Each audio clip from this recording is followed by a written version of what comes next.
आरोपी विष्णू चाटे याच्यातर्फे न्यायालयात अर्ज करण्यात आला होता की त्याला अटक केल्यानंतर देखील 30 दिवसापेक्षा उशिरा न्यायालयापुढे हजर करण्यात आलं, त्यामुळे त्याची अटक ही अवैध आहे आणि म्हणून त्याला या संपूर्ण खटल्यातून दोषमुक्त करावं अशी त्याची विनंती होती.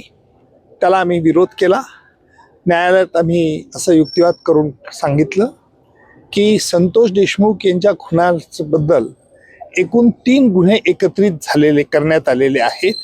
कारण संतोष देशमुख यांचा खून हा कट करून आणि त्याच्यामध्ये MCOC मौका कायदा लाभल्यामुळे आपल्याला तिन्ही गुन्ह्याचा एकत्रित विचार करावा लागेल. गेले 1.5 वर्षापर्यंत विष्णू चाटेने याबद्दल कुठेही तक्रार केली नव्हती. विष्णू चाटेच्या वकिलांनी तक्रार केली नव्हती. परंतु 1.5 वर्षानंतर हेतू पुरस्कार अशा तऱ्हेचे मुद्दे उपस्थित करून या खटल्याची सुनावणी लांबवण्यात येत आहे असा देखील आम्ही आरोप आज न्यायालयात केला. आतापर्यंत 1.25 वर्ष होत आलं आरोपपत्र दाखवून होऊन, तरी सध्या खटल्याची ही गती ही मंद गतीने चालू होती. म्हणून न्यायालयात आम्ही हे प्रतिपादन केलं की हा खटला त्वरित चालवला पाहिजे. कारण वाल्मिक कराड याने सर्वोच्च न्यायालयामध्ये अर्ज दाखल करून 1 वर्षानंतर त्याला जामीन मिळण्याकरता त्याने प्रतिपादन केलं होतं आणि म्हणून आपल्याला या खटल्याची सुनावणी लवकर सुरू करण्यात यावी अशी न्यायालयाला आम्ही विनंती केली. न्यायालयाने आमची विनंती मान्य केली आणि परवा आजच्या विष्णू चाटेच्या अर्जावरचा निर्णय परवापर्यंत लागेल अशी अपेक्षा आहे आणि त्यानंतर परवाच न्यायालयामध्ये आम्ही हा खटल्याचा कोणते साक्षीदार केव्हा घेणार याचा ताबडतोब न्यायालयात परवा आम्ही अहवाल दाखल करू आणि खटल्याची सुनावणी त्वरित सुरू करण्यात येईल. लॅपटॉप मधील 2 कॉपीज ज्या आहेत त्याच्या बाबतीत पुन्हा एकदा जे आहे ते पाहायला मिळाले. विष्णू चाटे याच्यातर्फे आज असं सांगण्यात आलं की जो लॅपटॉप हा जप्त करण्यात आला होता त्या लॅपटॉपची क्लोन कॉपी देण्यात यावी.